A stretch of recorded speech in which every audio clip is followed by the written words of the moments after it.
اللہ اللہ اللہ اللہ اللہ من يهده الله فلا مضل له ومن يضلل فلا هادي له وأشهد أن لا إله إلا الله وحده لا شريك له وأشهد أن محمدا عبده ورسوله أما بعد فإن خير الحديث كتاب الله وخير الهدي هدي محمد صلى الله عليه وسلم وشر الأمور محدثاتها وكل محدثة بدعة وكل بدعة ضلالة وكل ضلالة في النار۔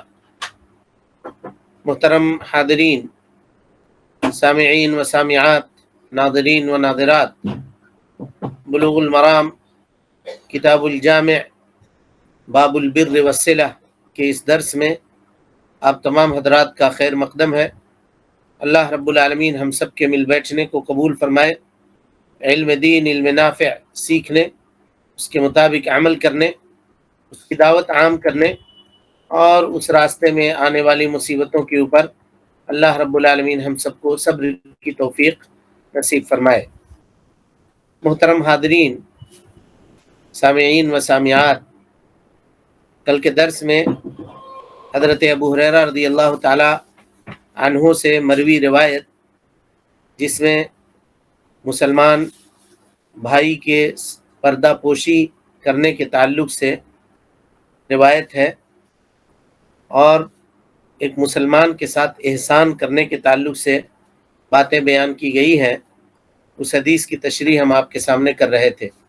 ایک مرتبہ حدیث پھر سے پڑھتے ہیں تاکہ اس کے مضمون کو ذہن میں ہم تازہ کر لیں، اور پھر انشاءاللہ جو باقی ماندہ الفاظ ہیں اس کی تشریح آپ کے سامنے کی جائے گی۔ حضرت ابو ہریرہ رضی اللہ تعالیٰ عنہ راوی حدیث ہیں۔ ابو ہریرہ عبد الرحمن ابن صخر الدوسی رضی اللہ عنہ کہتے ہیں، قال رسول اللہ صلی اللہ علیہ وسلم، اللہ کے نبی صلی اللہ علیہ وسلم نے فرمایا، من نفس عن مسلم کربۃ من کرب الدنیا، جو کسی مسلمان آدمی سے دنیا کی تنگیوں میں سے کوئی تنگی دور کرے گا، نفس اللہ عنہ کرب یوم القیامہ، اللہ رب العالمین نفس اللہ عنہ کربۃ من کرب یوم القیامہ، اللہ رب العالمین اس سے آخرت کی تنگیوں میں سے کوئی ایک تنگی دور کرے گا۔ ومن یسر علی معسر، اور جو آدمی کسی تنگ دست کو مہلت دے گا، آسانی دے گا، تو اللہ رب العالمین دنیا اور آخرت میں اس کے ساتھ آسانی فرمائے گا۔ ومن ستر مسلما، جو کسی مسلمان کی پردہ پوشی کرے گا، ستر اللہ فی الدنیا والآخرہ، اللہ رب العالمین دنیا اور آخرت میں اس کے گناہوں کے اوپر پردہ ڈالے گا۔ واللہ فی عون العبد ما کان العبد فی عون اخیہ، اور اللہ رب العالمین اس بندے کی مدد میں ہوتا ہے جب تک وہ بندہ اپنے بھائی کے مدد میں ہوتا ہے۔ یہ روایت کل ہم لوگ پڑھ چکے تھے، اور اس کا دوسرا جملہ وَمَن يَسَّرَ عَلَى مُعْسِرٍ يَسَّرَ اللَّهُ عَلَيْهِ فِي الدُّنْيَا وَالْآخِرَةِ، اس کی تشریح ہم آپ کے سامنے کر رہے تھے، اور لگ بھگ یہ تشریح مکمل ہو چکی تھی کہ اگر کوئی آدمی کسی آدمی کے ساتھ آسانی کرے، آسانی کی کئی شکلیں ہو سکتی ہیں۔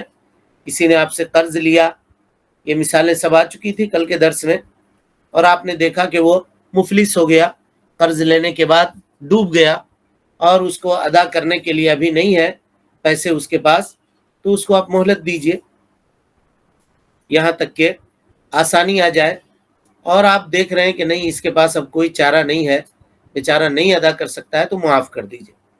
اور اس سے بھی آگے بڑھ کر کے آپ کا معاملہ یہ ہے کہ آپ کچھ پیسوں سے اس کی مدد بھی کر دیجئے، تاکہ اپنے اس مصیبت اور پریشانی کی گھڑی میں یہ پیسے اس کے کچھ کام آ جائیں، وہ اپنی کچھ ضرورتوں کو اس سے پوری کر لیں۔ یہ ایک مسلمان کے اوپر حق ہے ایسا کرنا۔ اور اس کے برعکس کوئی آدمی کسی سے قرض لیا اور لینے کے بعد وہ تنگ دست نہیں ہے، خوشحال ہے، ٹال مٹول کر رہا ہے، تو ایسی صورت میں اس کے اوپر سختی کرنا اور اس کے اوپر تنگی کرنا اور اس سے اپنا مال نکالنا یہ جائز ہے، یہ نکال سکتے ہیں. کل یہ باتیں آپ کے سامنے تفصیل سے آ چکی تھی. اس کے بعد کا جو جملہ ہے حدیث کا اس کو آپ دیکھیے. فرمایا نبی صلی اللہ علیہ وسلم نے من ستر مسلما ستر اللہ لہ فی الدنیا والآخرہ. ستر یستر مانے پردہ ڈالنے کے آتے ہیں جی. اسی سے ستر ہے جس کے اوپر ہمیشہ پردہ پڑا ہوا ہوتا ہے. جو شخص کسی مسلمان کی کسی لغزش یا غلطی پر مطلع ہو تو اس کو چاہیے کہ وہ اس کو پردہ ڈال دے. اس سے کیا ہوگا؟ اس کو اجر ملے گا اور اللہ تعالیٰ دنیا اور آخرت میں اس کے اوپر پردہ ڈالے گا. دنیا میں اس طرح کہ اس سے اگر کوئی غلطی ہو گئی تو اللہ تعالیٰ اس کی غلطیوں سے اس کو بچائے گا یا غلطیوں پر اس کے پردہ ڈالے گا. وہ غلطی کسی کو معلوم نہیں ہوگی، یا اللہ تعالیٰ اس کو ایسی توفیق دے گا کہ وہ غلطیوں سے محفوظ رہے. غلطیوں سے اللہ تعالیٰ اس کو محفوظ رکھے گا اور آخرت میں اللہ رب العالمین اس کے گناہوں کو معاف کر دے گا اور اس کے برے اعمال کو ظاہر نہیں کرے گا. آج کل کے اس زمانے میں یہ حدیث کا یہ جملہ ہم سب کے لیے اکسیر ہے جی، آب حیات ہے. اس کو خوب غور سے سمجھ لیجئے. آج معاملہ یہ ہوتا ہے کہ برائی کو پھیلانا تو دور کی بات، ہم ایک دوسرے کے عیب تلاشتے ہیں. فلاں کے گھر میں کیا عیب ہے، اس کے اندر کیا عیب ہے، اس کے اندر کیا عیب ہے. پھر اگر اس کے عیب کے اوپر مطلع ہو گئے تو اس کی تشہیر کرتے ہیں، 10 آدمی کے سامنے اس کو بیان کرتے ہیں. ایسا کرنے سے اجتناب کرنا چاہیے. ہاں کچھ استثنائی صورتیں ہیں کب ہم کسی کے عیب کو بیان کر سکتے ہیں، وہ باتیں آئیں گی. یعنی یہ بات مطلق نہیں ہے، یہ بات مطلق نہیں ہے کہ آپ کسی کے بھی عیب کو دیکھ کر کے آنکھ بند کر لیجئے، ایسا نہیں ہے. ورنہ پھر اس حدیث کا کیا جواب دیجیے گا جس میں اللہ کے نبی جناب محمد رسول اللہ صلی اللہ علیہ وسلم نے فرمایا، کیا فرمایا؟ کہا من رآ منکم منکرا، تم میں کا کوئی آدمی اگر برائی کو دیکھے فلیغیرہ بیدہ، چاہیے کہ اس کو اپنے ہاتھ سے روک دے، ہاتھ سے تبدیل کر دے. ہاتھ سے تبدیل کرنا یہ سب کے بس کی چیز نہیں ہے. ہر انڈیویجول اپنے طور پہ قانون کو ہاتھ میں نہیں لے سکتا ہے، چاہے اسلامی حکومت ہو تب بھی اور اسلامی حکومت نہ ہو تب بھی. اگر آپ اسلامی ملک میں ہیں تب بھی آپ کو یہ حق نہیں ہے کہ آپ کوئی عورت بے نقاب اگر مان لیجیے مارکیٹ میں جا رہی ہے تو آپ اس کو پکڑ لیں یا اس کو مار دیں، یہ آپ کو حق نہیں ہے. ہاں اس کے معاملے کو آپ ذمہ داروں تک پہنچا دیجئے. امر بالمعروف نہی عن المنکر کرنے والے یا حسبہ کرنے والے جو لوگ ہیں، جو شرعی پولیس ہے، اس تک یہ خبر پہنچا دیجئے کہ دیکھیے فلاں مال میں فلاں مقام پر فلاں جگہ پر میں نے عورت کو بے پردہ دیکھا ہے. فون کر دیجئے، یہ کر سکتے ہیں آپ. لیکن آپ جا کے اس کے سامنے کھڑے ہو گئے یہ کیوں بے پردگی سے تم نکلے ہو، تو اسلام اس کی اجازت آپ کو قطعاً نہیں دیتا. کیوں کہ اس سے معاملات بڑھیں گے، فساد ہوگا، ایک دوسرے سے تو میں ہوگی، لڑائی جھگڑے ہوں گے اور سکون چین امن معاشرے کا غارت ہوگا. اسی لیے ایک طبقہ کو جو شرعی پولیس ہے یا جس کو رجال حسبہ کہا جاتا ہے یا جس کو رجال الامر بالمعروف والنہی عن المنکر کہا جاتا ہے، اس کو متعین کیا گیا ہے، اس کو متعین کیا گیا ہے. ہم لوگ جب اپنے زمانے میں مدینہ منورہ میں تھے تو مسجد نبوی میں اس طرح کی پولیس ہوا کرتی تھی. عام طور پہ اگر کوئی آدمی مشکوک ہے، کہیں بیٹھا ہوا ہے، مرد عورت بیٹھے ہوئے ہیں، لڑکا لڑکی کہیں پہ بیٹھے ہوئے ہیں، پولیس سول ڈریس میں ہوتی تھی. وہ آنے کے بعد پوچھتی کون ہے بھائی یہ آپ کے ساتھ جو بیٹھی ہوئی ہے خاتون. اب اگر اس نے پکڑا تو اب آپ کو ثبوت پیش کرنی پڑے گی. دیکھو ہم جو یہاں بیٹھے ہوئے ہیں یہ محرم کے ساتھ بیٹھے ہوئے ہیں. مسجد نبوی کے صحن میں ہو یا مسجد حرام کے صحن میں ہو، جہاں کہیں بھی ہو، پولیس آ کر اگر کھڑی ہو گئی آپ کے سامنے سادے لباس میں غترہ لگا کر کے جبہ پہن کر کے آئے گی وہ پولیس اور آ کر کے روک دے گی. ہاں خاتون بیٹھی ہوئی ہے، اور سب کو نہیں، ان لوگوں کو کام کا تجربہ ہے، وہ سب کو پہچانتے ہیں کہ لوگوں کے بیٹھنے کے انداز سے وہ لوگ بھانپ لیتے ہیں.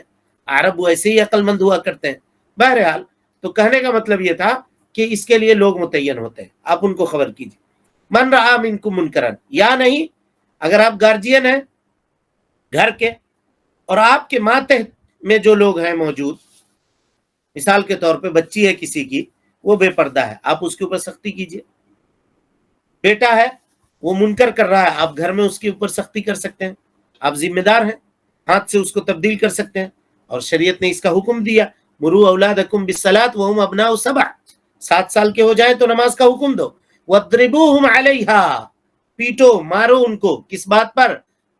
اگر وہ نماز نہیں پڑھتے ہیں اور 10 سال کے ہو جائیں تو گارجین ہے وہ سختی کر سکتا ہے، لیکن باہر کسی راہ چلتے شخص کے ساتھ آپ یہ معاملہ نہیں کر سکتے۔ فَلْيُغَيِّرْهُ بِيَدِهِ کہ فَإِن لَّمْ يَسْتَطِعْ، اس کی طاقت نہیں ہے تمہارے پاس، فَبِلِسَانِهِ، زبان سے منع کرو، کہو اتق اللہ، اللہ کا خوف کرو جی، کیا کر رہے ہو یہ، اللہ سے ڈرو، اللہ کے عذاب سے ڈرو، اللہ کی نافرمانی سے بچو، یہ کہہ سکتے ہیں۔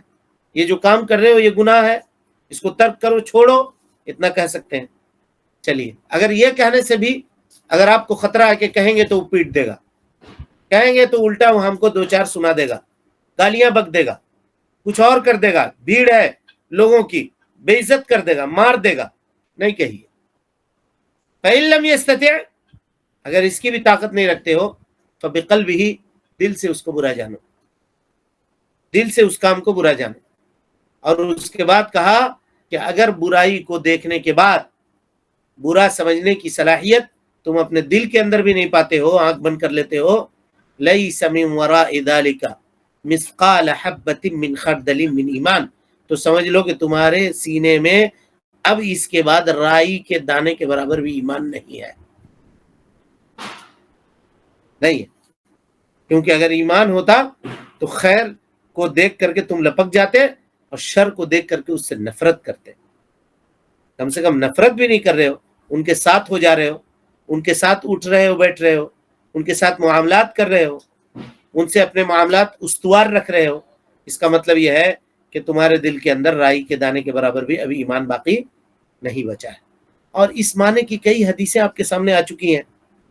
ایک صحابی آئے نبی صلی اللہ علیہ وسلم کے پاس اور کہا کہ اللہ کے نبی، میں جب تنہا ہوتا ہوں تو میرے دل میں کچھ باتیں پیدا ہوتی ہیں، ایسی خراب باتیں کہ میں اس کو اپنی زبان پر لانا گوارا نہیں کرتا ہوں، دل میں وہ باتیں پیدا ہوتی ہیں، زبان سے بول نہیں سکتا، اتنی گھناؤنی باتیں۔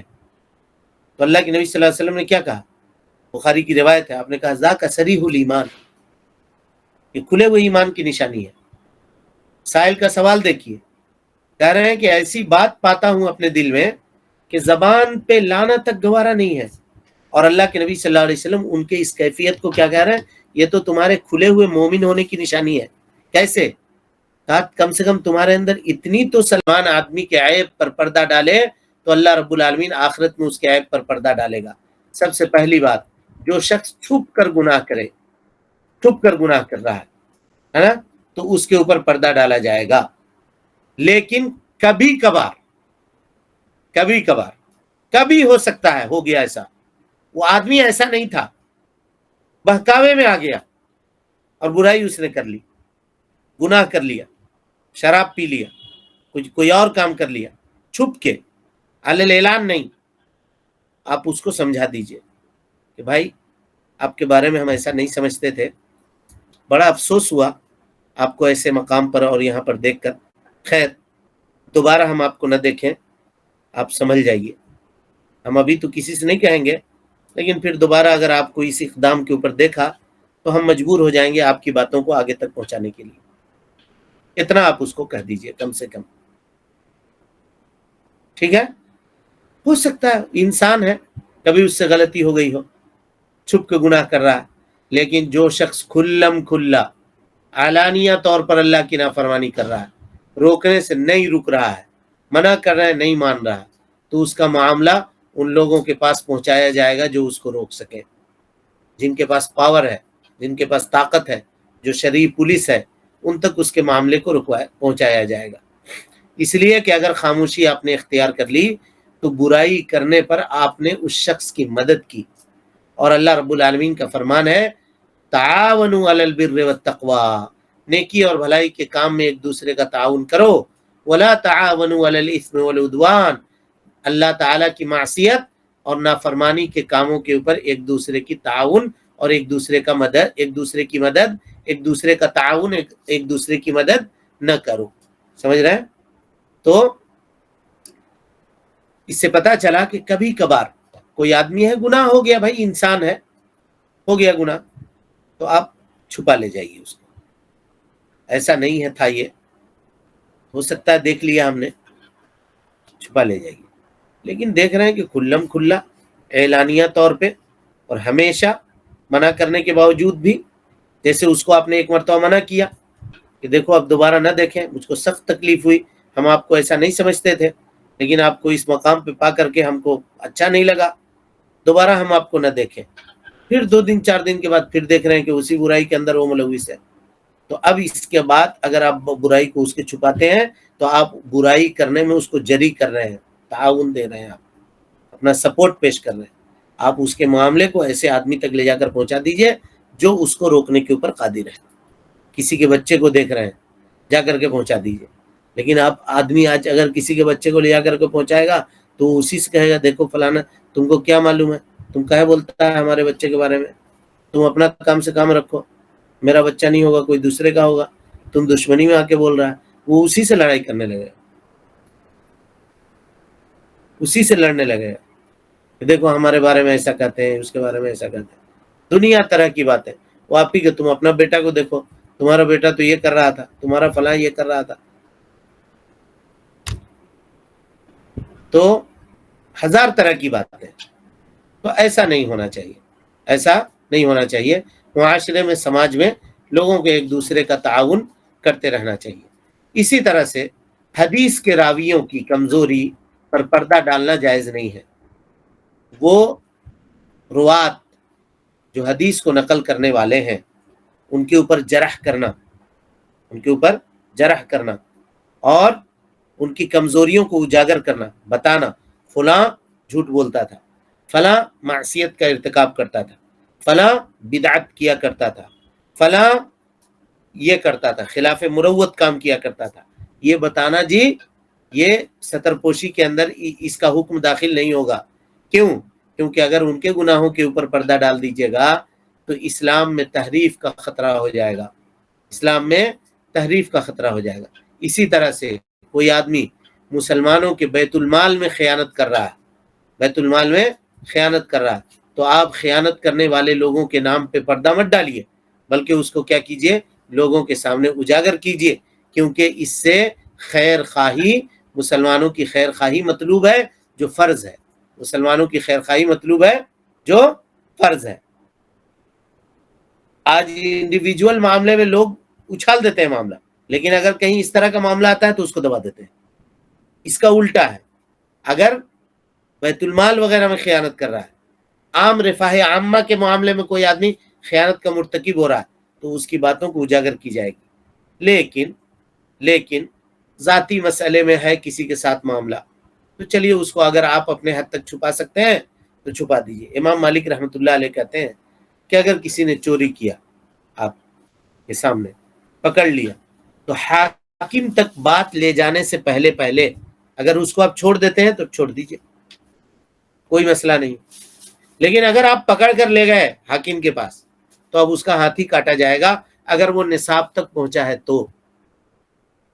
حضرت صفوان صحابی رسول سو رہے تھے مسجد نبوی میں، چادر سر کے نیچے رکھے ہوئے تھے. کوئی آیا رات کو، چادر کھینچ کر لے جانے لگا. کھینچا جیسے انہوں نے ہاتھ پکڑ لیا، اس کا پکڑ کر کے نبی صلی اللہ علیہ وسلم کے پاس لے کر چلے گئے. اب نبی صلی اللہ علیہ وسلم نے ہاتھ کاٹنے کا فیصلہ لگا دیا. اب یہ کہنے لگے کہ اللہ کے رسول اتنی چھوٹی سی بات تھی، ہم نہیں جانتے تھے کہ اس کا ہاتھ کٹ جائے گا، نہیں تو ہم نہیں لے کر کے آتے.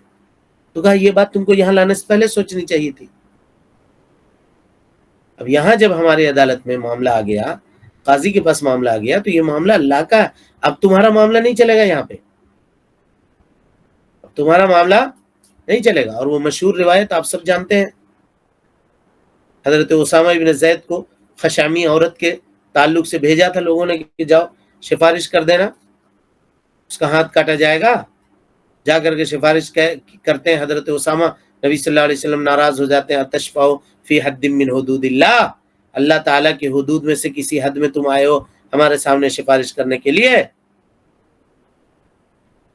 تم سے پہلے انما اہلک من کان قبلکم، تم سے پہلے کے جو لوگ تھے اسی وجہ سے ہلاک کر دیے گئے کہ ان میں سے کوئی شریف آدمی اگر چوری کرتا لوگ اس کو چھوڑ دیتے تھے، اور گاؤں سماج کا کوئی غریب آدمی کوئی غلطی کرتا چوری کرتا تو اس کے اوپر حد نافذ کر دیتے تھے۔ ہم منہ قبول کریں گے؟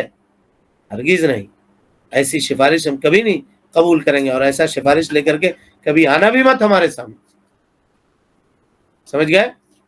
تو اس کے جانے سے پہلے اگر آپ راف صاف کر دیتے ہیں آپ کا مال مل گیا، یا دیکھو جی ابھی چھوڑ دے رہا، آئندہ اگر تم پکڑے گئے تو قاضی کی عدالت میں تمہارا معاملہ جائے گا، تم کو چھوڑیں گے نہیں، کہہ دیا، اس کو ڈرا دیا، دھمکا دیا، چھوڑ دیا۔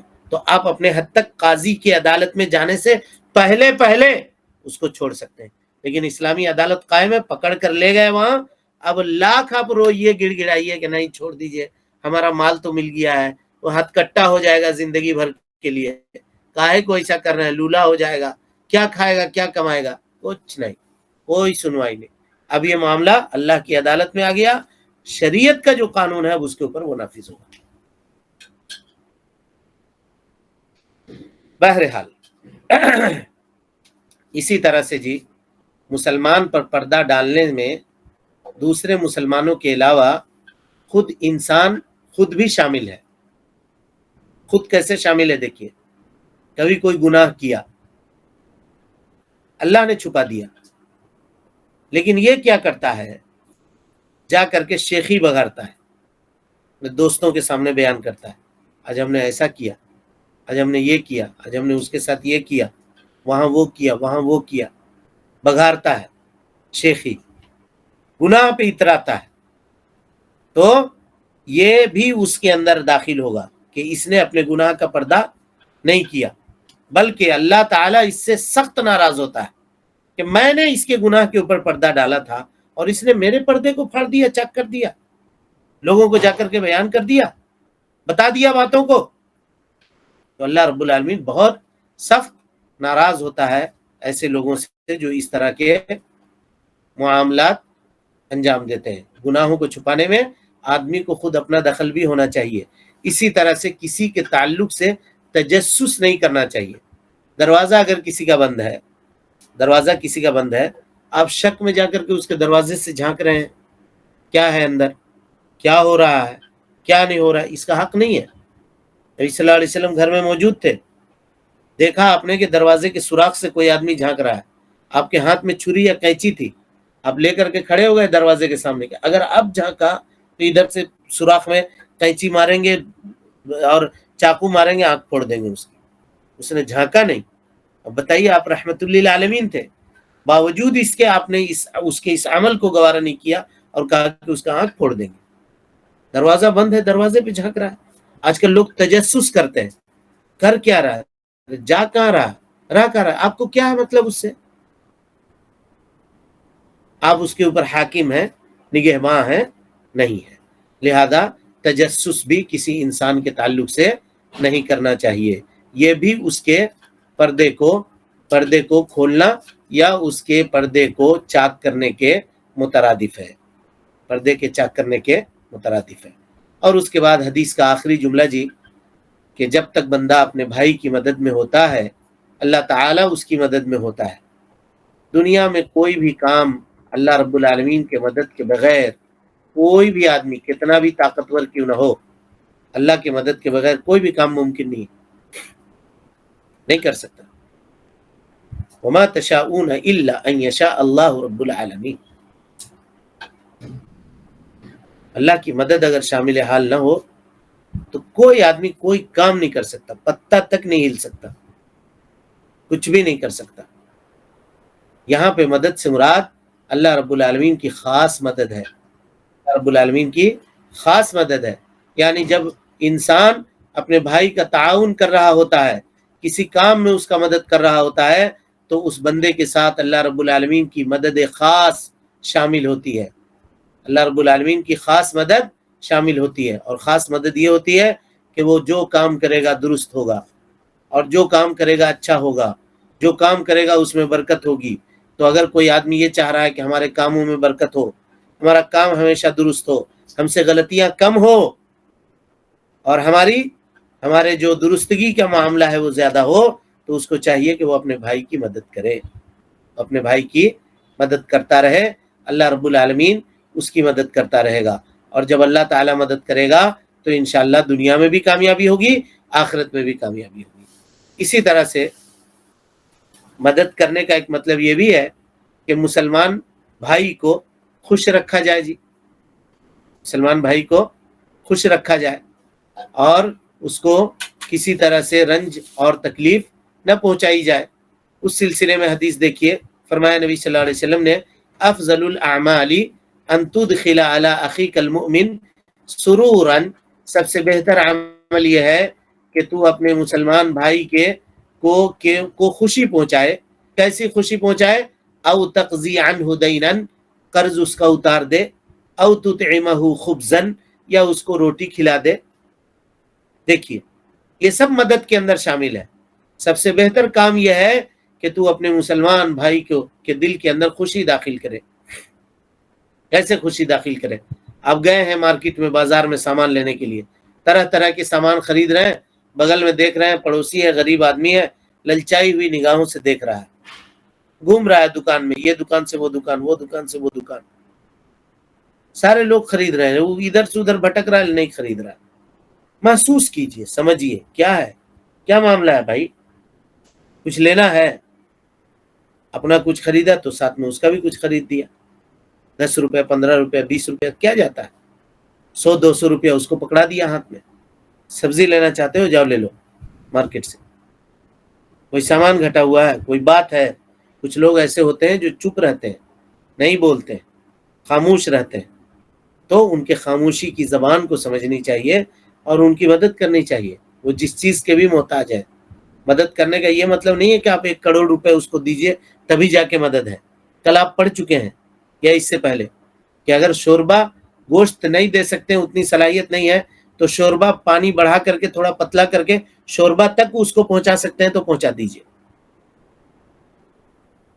یہ کام کرنا چاہیے انسان کو، تو یہ سب مدد ہے۔ نبی صلی اللہ علیہ وسلم نے فرمایا سب سے افضل عمل ہے، سب سے افضل عمل ہے۔ علامہ البانی نے حدیث کو سلسلہ احادیث صحیحہ کے اندر نقل کیا ہے، جی کہا سب سے بہتر کام یہ ہے کہ تو اپنے مومن بھائی کے اندر اس کے دل میں خوشی داخل کرے، اس کی طرف سے قرضہ ادا کر دے، پتہ چلا کہ قرض ہے اس کے اوپر، اس کا قرضہ ادا کر دیجئے، اور نہیں ادا کر سک رہا ہے وہ تو اب اس معاملے میں یہ دیکھا جائے گا ضرور، یہ دیکھا جائے گا ضرور قرضہ لیا کیوں تھا، قرضہ لیا کیوں تھا۔ اب کوئی لوگوں کی عادت ہوتی ہے وہ قرضہ پہ قرضہ لیے جاتے ہیں، تو اب ایسے لوگوں کے ساتھ تھوڑا ان کو سبق سکھانے کی بھی ضرورت ہے۔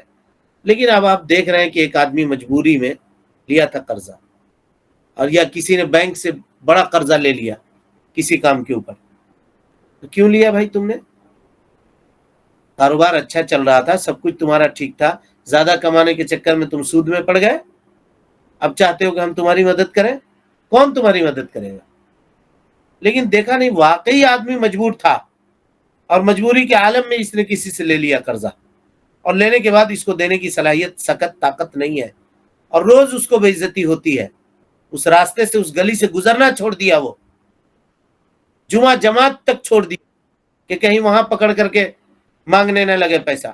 تو آپ اگر محسوس کر رہے ہیں اور آپ کے پاس پیسہ ہے، اگرچہ زکوٰۃ کا مال ہی کیوں نہ ہو، اس کا قرضہ آپ ادا کر سکتے ہیں، اس کا قرضہ آپ ادا کر سکتے ہیں، قرض کے بوجھ سے اس کو چھٹکارا دلا سکتے ہیں، ٹھیک ہے۔ اب اس حدیث سے ایک بات یہ بھی پتہ چلتی ہے جی کہ بندے کا عمل دنیا میں جس طرح سے ہوگا اس کی جزا اللہ رب العالمین ہی بھی ویسا ہی دے گا۔ اب آپ غور کیجئے، حدیث کے ایک ایک جملے کے اوپر غور کیجئے تو یہ بات آپ کو سمجھ میں آئے گی۔ کیا ہے دیکھیے، پہلے کہا من نفس عن مسلمین، یہاں آسانی کی بات ہے تو کہا نفس اللہ عنہ، اللہ تعالیٰ اس کے ساتھ آسانی کرے گا۔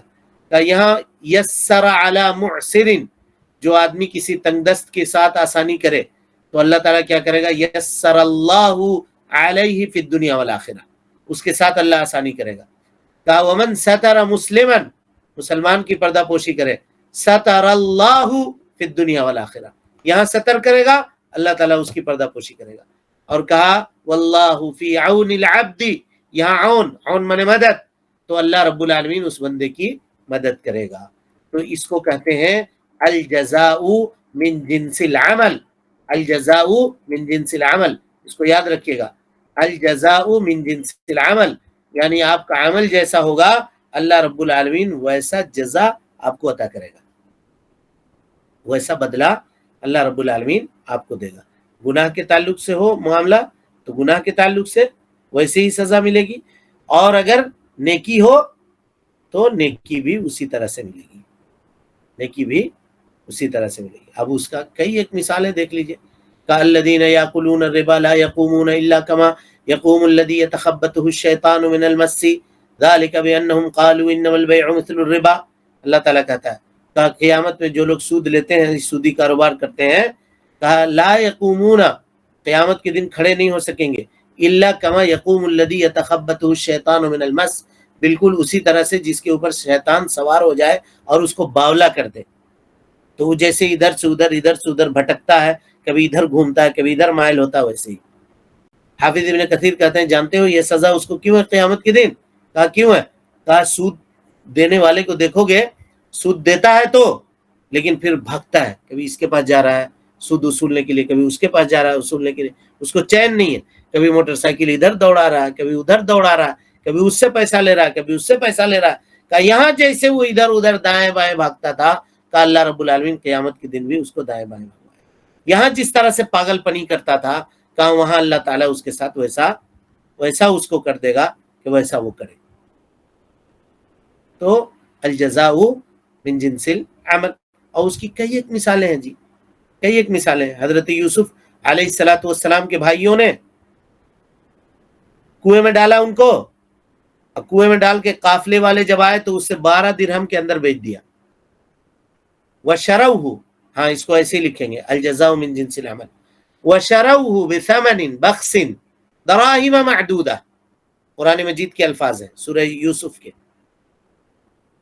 کہ ان کے بھائیوں نے کیا کیا، چند درہموں کے عوض بیچ دیا، یعنی قافلہ والوں نے جب نکالا حضرت یوسف کو تو بھائی وہاں چھپ کے دیکھتے تھے، نکل کے آئے، کہا کہ یہ دیکھو ہمارا غلام تھا، بھاگ کے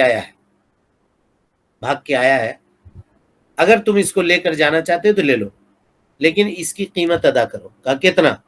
تو الجمال والکمال سورہ یوسف کی تفسیر ہے، انہوں نے لکھا ہے کہ 12 درہم میں بیچ دیا بھائیوں نے۔ دیکھیے بھائیوں نے بھائی کو بیچ دیا، گرچہ سگے بھائی نہیں تھے، سوتیلے تھے، لیکن تھا تو بھائی، ایک باپ سے تو تھے، ماں ایک نہیں تھی تو کیا ہوا، باپ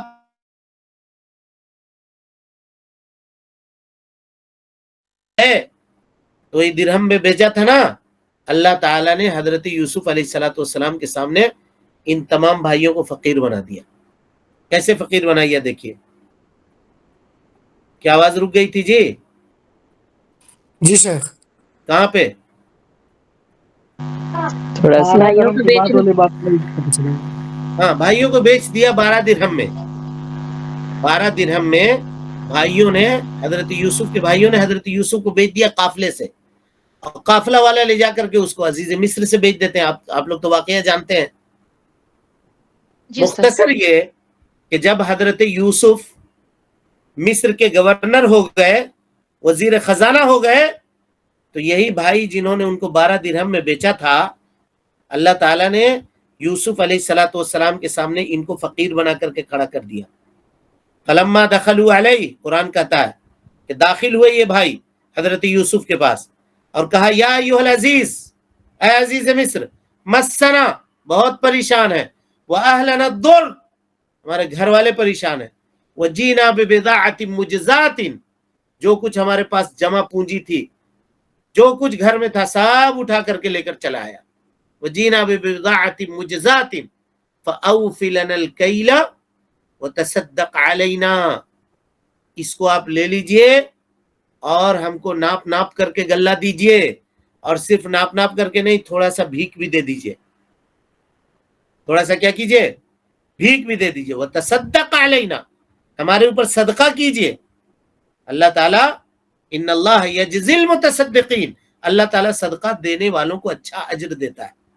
دیکھا آپ نے، یہ بھائیوں نے بیچا تھا، یہ بھائیوں نے ظلم کیا تھا، اللہ تعالیٰ نے جزاء من جنس العمل، پیسے کا محتاج بنا دیا بھائی کے سامنے کھڑا کر کے۔ کہہ رہے ہیں کہ بھیک دے دو، کر بھلا تو ہو بھلا، یہی ہے نا جی. وتصدق علینا ان اللہ یجزی المتصدقین، صدقہ کرو صدقہ کرو، اللہ تعالیٰ صدقہ کرنے والے کو اچھا بدلہ دیتا ہے. الجزاء من جنس العمل، یہ سمجھنا چاہیے. اللہ رب العالمین سے دعا ہے کہ اللہ تعالی ہمیں اور آپ کو حسن عمل کی توفیق دے. رب العالمین ہم سب کی اصلاح فرمائے، نیکیوں کو قبول کرے، سیئات سے درگزر فرمائے، جب تک زندہ رکھے دین اسلام پہ زندہ رکھے، اور جب اٹھائے ایمان پہ اٹھائے. آمین. اقول قولی هذا واستغفر الله لي ولكم ولسائر المسلمين من ذنب وخطيئة فاستغفروه انه كان للأوابين غفورا. ہاں کوئی سوال ہے کسی کے پاس؟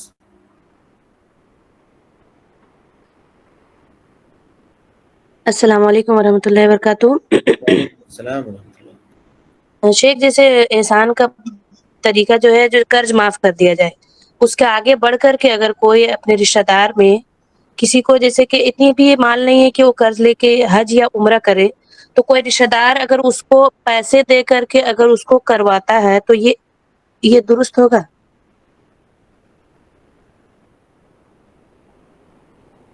بالکل درست ہوگا، کیوں نہیں ہوگا؟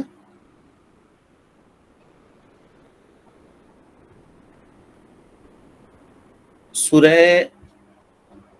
توبہ میں اللہ تعالیٰ نے جو زکوٰۃ کے مصارف بیان کیے ہیں نا، یعنی زکوٰۃ جہاں جہاں دی جائے گی، تو اس میں سے ایک مصرف یہ بھی بیان کیا ہے جی،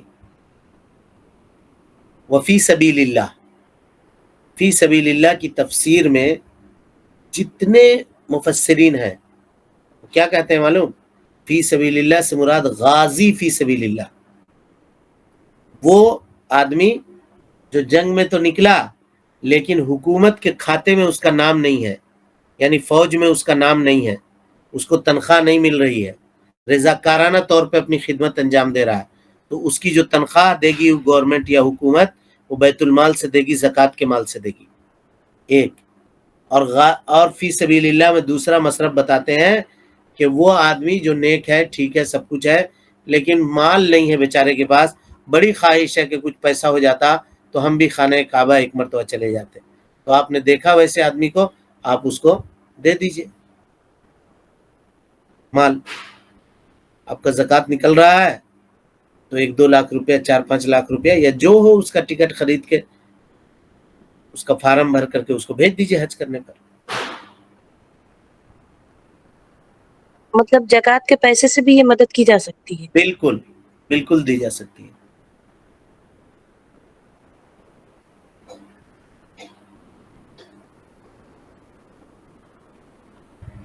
ہاں اور کوئی سوال ہے؟ چلیں، السلام علیکم ورحمۃ اللہ. اللہ اللہ اللہ اللہ اللہ اللہ